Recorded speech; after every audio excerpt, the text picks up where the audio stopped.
நண்பர்கள் அனைவருக்கும் அன்பான வணக்கம். அடியேன் ரேணுகா தேவி கணேஷ்குமார். இந்த வருடம் 2025 மே மாதம் 18ஆம் தேதி ராகு கேது பகவான் பெயர்ச்சி இருக்குது. இந்த ராகு கேதுக்கு அப்படின்னு தனியாக சுவசேத்திரங்கள் கிடையாது. பார்வை அப்படின்னா 7ஆம் இடம் பார்வை மட்டும்தான், மற்ற விசேஷ பார்வை கிடையாது. அது கூட சில புஸ்தகங்களில் இருக்குன்னு இருக்கும், சில புஸ்தகங்களில் இல்லை அப்படின்னே இருக்கும். இந்த ராகு கேது பலன்களை கடிக்கிறது ஜோதிடர்களுக்கு கொஞ்சம் கடினமான ஒரு விஷயந்தான்.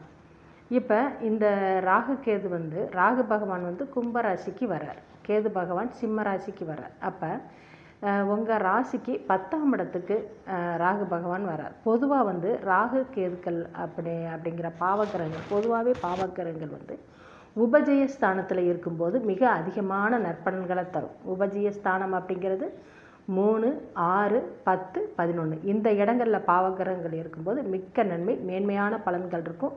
தொழில் முன்னேற்றம் இருக்கும், உத்தியோக உயர்வு இருக்கும், பண வருவாய் இருக்கும், வீடு வண்டி வாகன வசதிகள் எல்லாத்தையுமே ஏற்படுத்தி தருவார். இந்த 10, 11, 6, 3 அப்படிங்கிற இடத்துல ராகு கேது சனி மொத்தமாக அந்த பாவகிரகங்கள் சஞ்சரிக்கும் போது மிக்க மேன்மையான பலன்கள் உண்டு. அதில் இப்போ உங்கள் ராசிக்கு 10ஆம் இடத்துல சஞ்சரிக்க போகிற ராகு பகவானால் உங்களுக்கு தொழில் முன்னேற்றம் தான். அதுலேயும் கூட இந்த 10ஆம் இடத்தை, உங்கள் ராசிக்கு 10ஆம் இடத்தை இந்த குரு பகவானோட பார்வையும் இருக்கும். இப்போ வர இந்த குரு பயிற்சினால் பார்வை வேறு உண்டு. அப்போ உங்களுக்கு அதாவது ஓரளவுக்கு இதுவரைக்கும் இல்லாத அளவுக்கு கூடுதலான தனவரவும் உண்டு.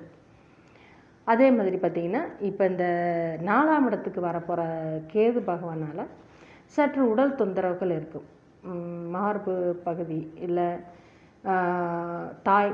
தாயோட உடல்நிலை, வண்டி வாகனம் அப்படிங்கிற பார்க்கும்போது வண்டி வாகனத்தில் பழுது ஏற்படுறது, இது சார்ந்த சில சிரமங்கள் மட்டும் இருக்கும். மற்றபடி வேறு கெடுதல்கள் கிடையாது. ராகு பகவான் உங்களுக்கு மிக சாதகமான இடத்துல பயணம் பண்ணுறார். கேது பகவான் இருக்கிறது ரொம்ப அதிகப்படியான கெடுதலெல்லாம் ஒன்றும் கிடையாது. சில கஷ்ட நஷ்டங்களை மட்டுமே, கஷ்டங்கள் கூட சொல்கிறத விட சில நஷ்டங்கள் மட்டுமே, சில செலவுகள் விரயங்கள் மட்டுமே இருக்குமே விட வேறு எந்த வகையிலையும் பாதிப்பு இருக்காது. மிக்க நன்மை. நன்றி நண்பர்களே, மிக்க நன்றி.